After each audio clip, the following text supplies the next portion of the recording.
final live stream from Melbourne, Australia. I'm back down here at St Kilda Beach. Now, the temperature is a bit more normalised today. It's currently around 21 degrees.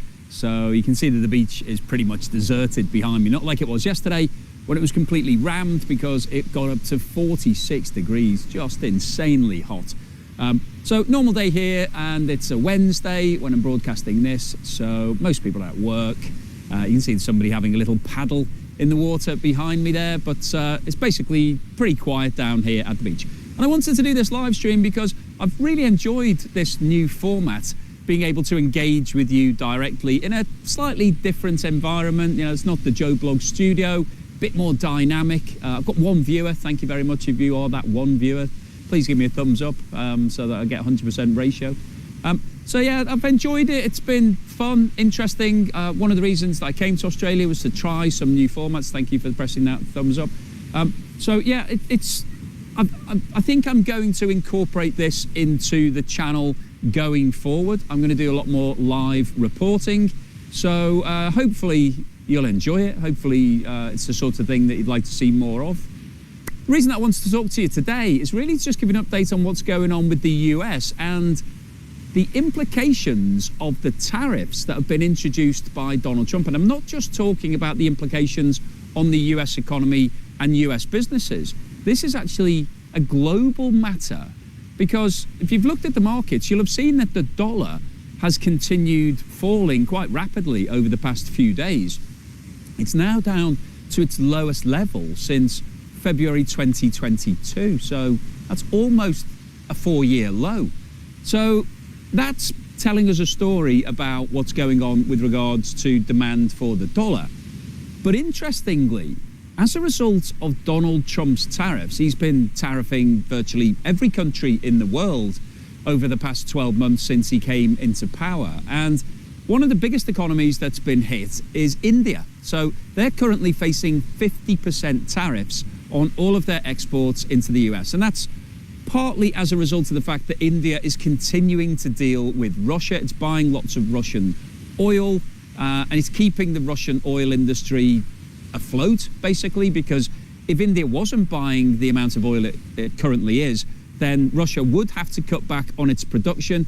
So, oh, somebody's saying they're getting tired of the beach scene. I'm sorry about that, but I'm not. I'm quite enjoying the beach. Anyway, I digress. Yeah, if India wasn't buying as much oil from Russia, then clearly Russia would have some serious problems, and maybe the war in Ukraine would come to a quicker conclusion. China's also in the same category, and it's also being hit with quite severe tariffs by the USA. So India was severely unhappy. It agreed to deal with 25% tariff. It's now paying 50%. But interestingly, Mark Carney from Canada recently came out and said the other economies of the world need to come together to basically avoid the major difficulties being caused by the US tariffs. And Canada recently announced a trade deal with China, whereby it's allowing lots of Chinese electric vehicles to be imported into Canada at a very low tariff. It was previously 100%, now it's down to 6%. And there's going to be some reciprocal deals for exports from Canada to China.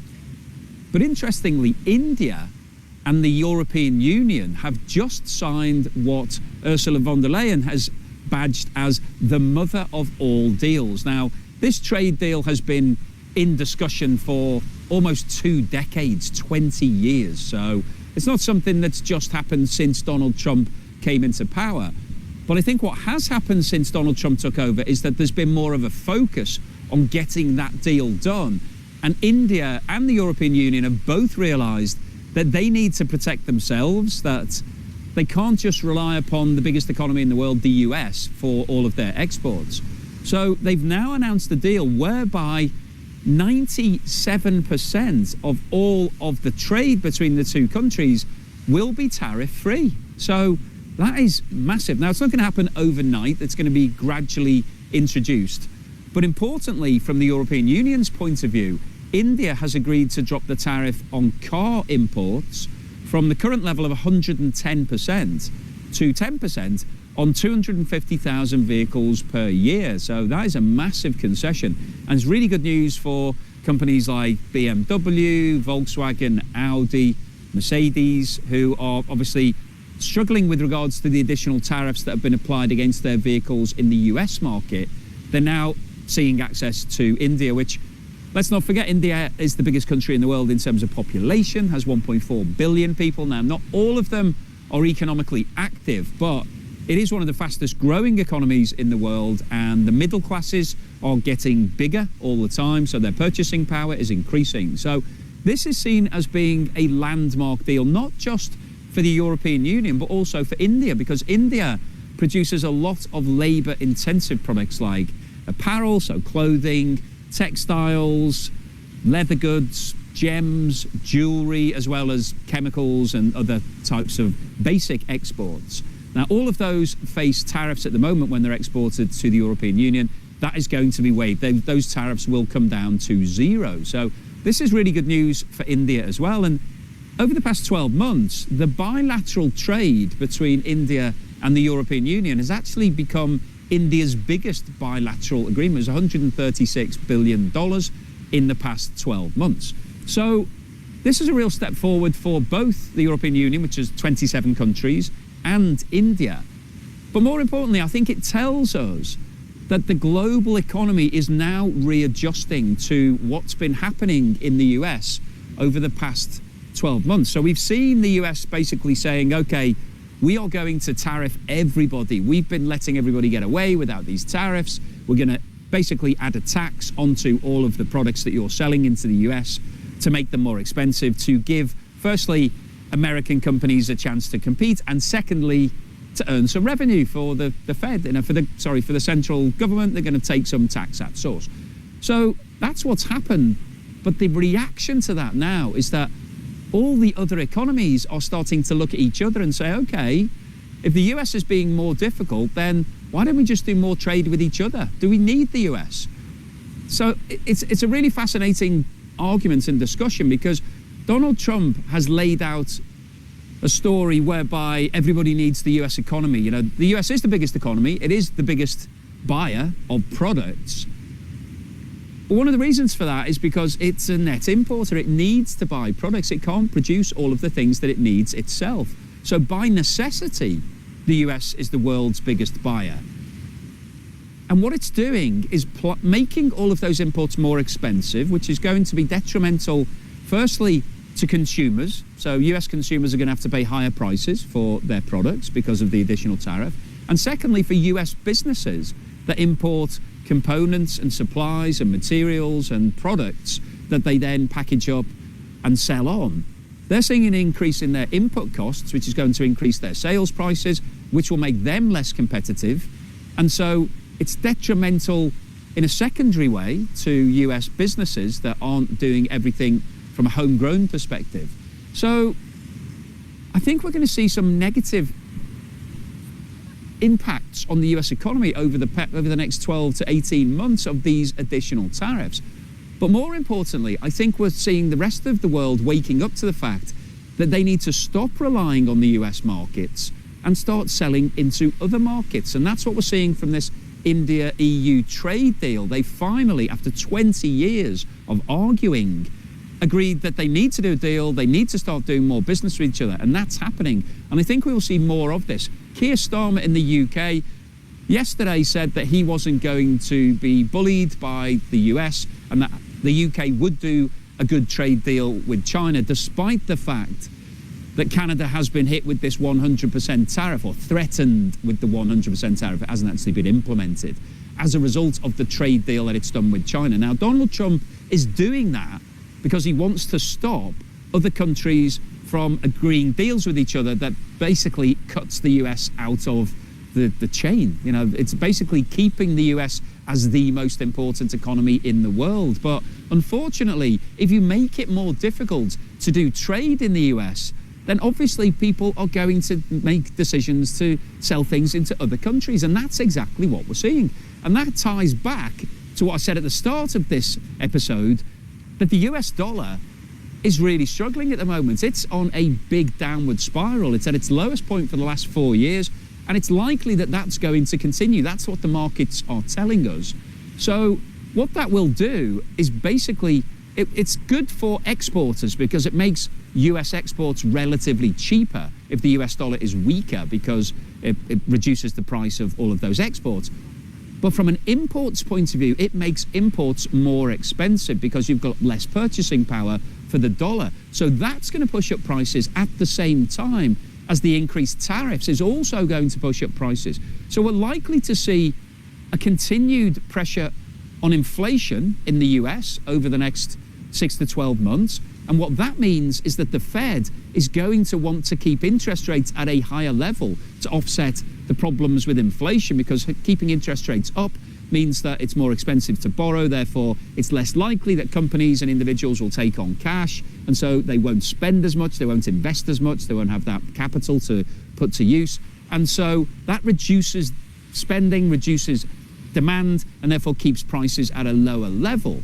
But the problem with reducing spending and demand is that it also has a negative impact on GDP. So if GDP starts to struggle and doesn't rise as rapidly as expected, then there'll be more pressure to reduce interest rates to try to drive up GDP, to make borrowing less expensive, so people will take on that debt and spend.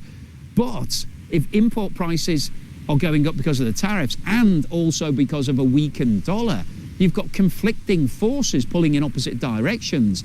And that's going to cause problems between the Fed on one hand, this hand, and Donald Trump on the other hand, this hand. And then that becomes an issue, because you've got Donald Trump saying, I want interest rates to be 1%. And you've got the head of the Fed saying, I can't reduce interest rates because inflation is too high.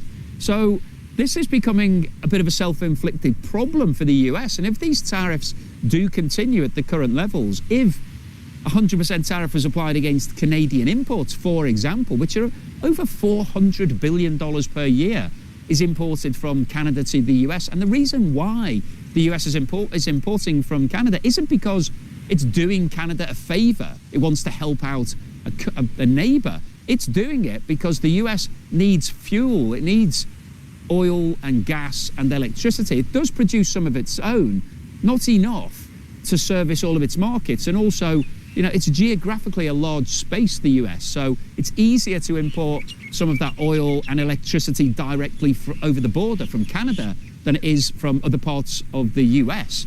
So it's a really interesting dynamic, and I wanted to make this video really just to put you in the picture fully, because it's easy when you see the tariffs to say, okay, yeah, I buy into what Donald Trump's saying. Yeah, the US is buying more from everybody else than they're buying from us. It's not fair, and they're not charging, they're charging us tariffs, we're not charging.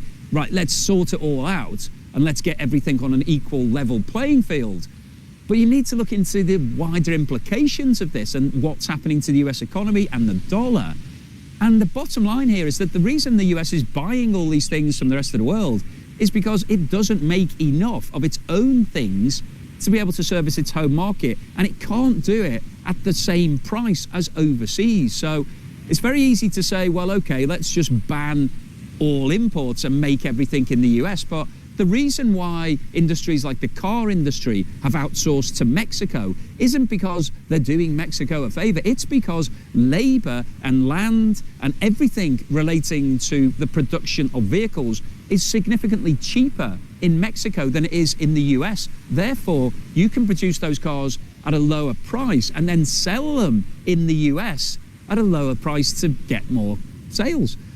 If you make everything in the US and you have to pay US wages and US rent and land and all the taxes and everything else, then the price of those vehicles is going to increase significantly. And that will mean that they're not as cost competitive.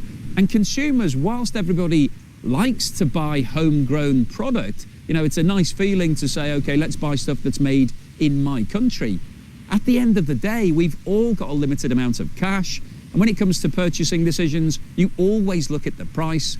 And if you're looking at two vehicles and one's made in your country and it's 50% more expensive than one that isn't made in your country, you're probably going to have a think about that and say, do I really want to spend all that much more money to buy that one, or just to buy this one and then maybe I'll buy some other homegrown products further down the road? And that's the reality of the economy, that you can't force people to buy things that are homegrown just because it's a nice concept, because we don't have enough money to do that. Everybody wants to get a deal, and the global economy provides you with those deals. That's why the US is importing so much stuff, because it's cheaper than making things in the US market. And also, it's not realistic to just cancel the whole of your supply chain overnight and just say, okay, let's stop doing everything in Mexico, let's stop buying everything from China and make it all in Minnesota or wherever, because the factories don't exist. You don't have the supply chains, you don't have the skills, you don't have the people, you don't have anything. So it would take a long period of time and billions of dollars of investment to replace the global supply chain to just do everything in the USA. And it's just not practical, it's not feasible, it's not realistic, it's not going to happen.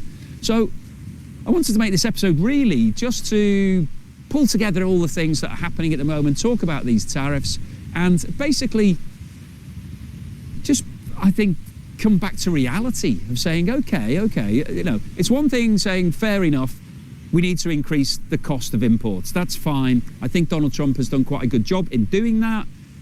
He has reset the trade agreements with every country in the world. But the thing that's going to happen now is that all of those countries are going to look at each other and say, hey, let's do more business together because the US is becoming more difficult. Let's do more trade where we don't have as many obstacles, we don't have as many tariffs, it's not a problem. And let's just crack on. And that's what's going to be happening over the next few years. And it will be interesting to see what happens to the US economy and the US dollar, because what it doesn't want to do is extract itself from the global economy in the same way as Russia has done. Now, that's a completely different story. Obviously, Russia has been forced out of the global economy. It's been pushed out because of the sanctions. It's like, nobody wants to deal with you anymore. You're on your own. Go and find some friends who are happy to take the risk of dealing with you. So Russia has become completely isolated. The US isn't doing that, but it is putting up these trade barriers. It's like a wall saying, you can't deal with me anymore unless you pay these higher and higher taxes. And at some point, people are going to say, oh, it just doesn't work anymore. Let's go and sell more stuff into India and China and the European Union and wherever else. Because the wrong reality of this situation is that whilst the US is the biggest economy in the world, all of the other economies combined are way bigger than the US. So it's important to the global economy, but it's not the be-all and end-all. The world would continue without exports to the USA. But the USA would struggle if all of the imports stopped overnight. Somebody's asked me what I've done to my arm. I fell over yesterday, so that's what I've done to my arm. Anyway, nothing too serious, nothing major, nothing to worry about. Still managing to catch some rays.